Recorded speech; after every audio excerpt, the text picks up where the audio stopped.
What is up, everybody? Welcome back to another episode of Retro Hoop Collectibles. I'm happy. I'm really happy. It's a very happy time for me right now. For a number of reasons, and I'm going to go over every single one of them here in a minute. I did take a bit of a break. Didn't really put out too many videos. I think I might have done one or two last week. So a little bit of a break, a little bit of a brain break for me. That's one of the reasons why I'm recharged with exuberance. But also, a handful of things happening in the hobby that I'm very happy about. Before we get into all that stuff, though, just a quick word from the great folks over at Hedge, and then we'll be right back. If you're not familiar with Hedge, it's an online pricing analysis and collection management tool. You guys see me use it all the time on the channel. I use it to check the value and market trends of different cards that I have. You can check the value of raw cards or graded cards from all the top grading companies. They have all that information pulled there on the site. Online pricing analysis tool is constantly being updated with up-to-date pricing in real time. Hedge also has a massive catalog of cards that they have on the platform, and it's growing by the thousands every single day.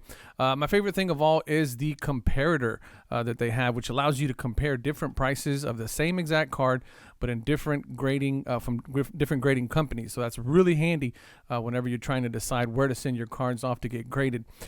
They follow all the prices for all the top sports cards, as well as NFTs and Top Shots, if you're into that. And some more other things that they got currently in development. They're offering a 7-day trial to give you the opportunity to take it for a test drive. Click on the link below if you want to visit the website and get more details. All right. Why am I so happy? Go ahead and ask me. Why am I happy? I'll tell you why I'm happy. Number one, even though Sir Toothsalot hit the walk-off home run to beat us in this last game, I think that ended the series, if I'm not mistaken. For the second time since 1958, the New York Yankees were served with their second no-hitter in Brooklyn. And it was only done once before in 2003.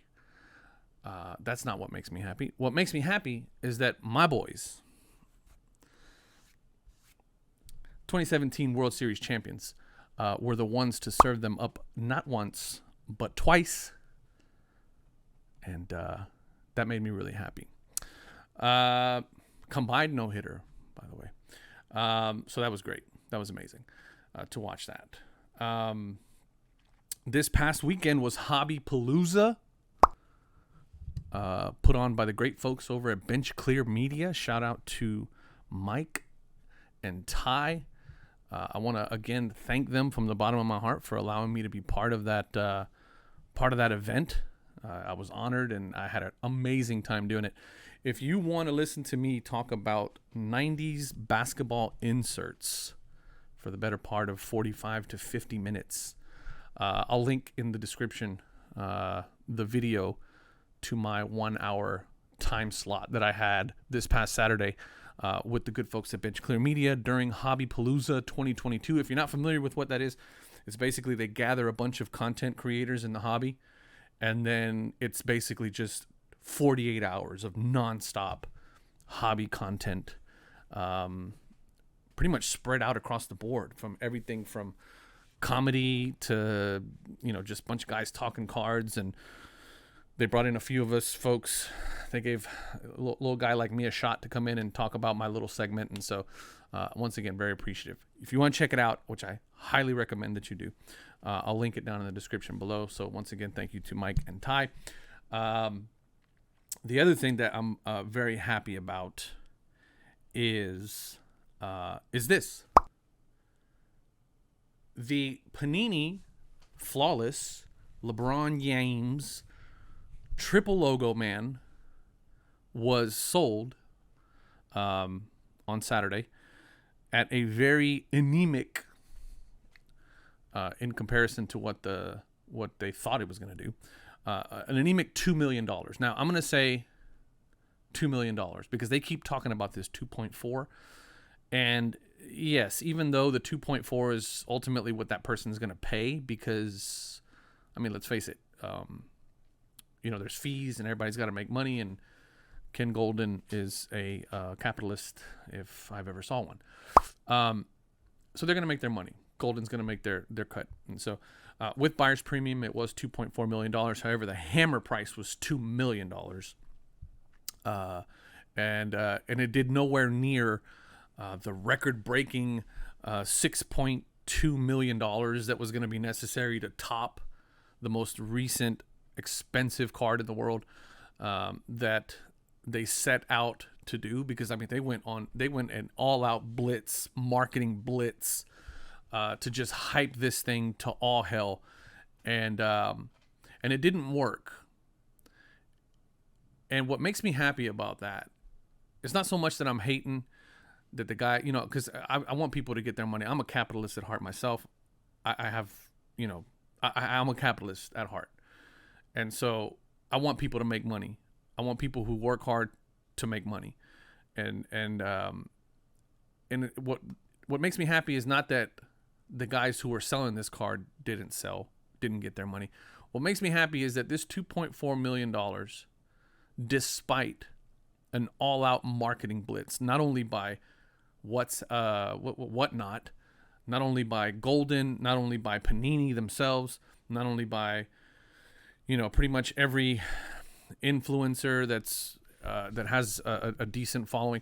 I mean, everybody and their mother was just all on board with this being the greatest card, and there was a handful of us that were really looking at this thing objectively and going, I'm sorry, it just simply is not.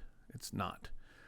And what made me what was making me kind of anxious about the sale of this card was that if in fact it did sell for the projected $6.5 million, I really looked at that as not a good thing for the hobby, because it would mean that we are at a very high level allowing a handful of people to really influence the market in a way that I don't feel is natural. And by this only selling for a $2.4 million buyer's premium ultimate sale price, it kind of makes me feel like not as many people in the hobby bought into the hype. Because let's face it, this card was all hype. It's a great card. It's not even I was saying it's not even $1 million card. I wouldn't think. I think there's so many more cards out there that are, much more iconic, that hold a little bit more prominence behind them, that would fetch that kind of a money. And this just simply was not that kind of a card. We can get into aesthetics. We can get into condition. We can get into the card itself, the design. We can get into so many reasons as to why I feel this card is not that. It's not the card that it was being marketed to be. And the fact that it only sold for $2.4 million as opposed to the $6.5 million that was required to make this the most expensive card in the world lets me know that the hobby as a whole, as a collective consciousness, said, nah, we don't buy that.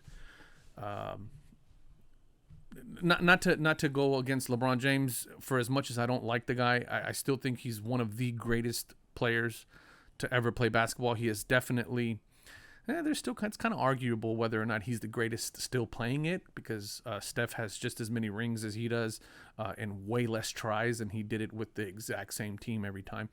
So that says a lot about him. But statistically, obviously, he's one of the greater players, top five, if not top three, currently in the NBA.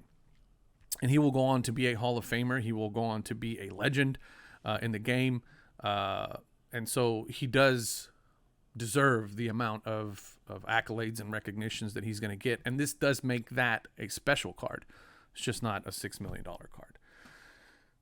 So, again, it just kind of makes me feel like we are at a point in the hobby. Obviously, prices are down across the board.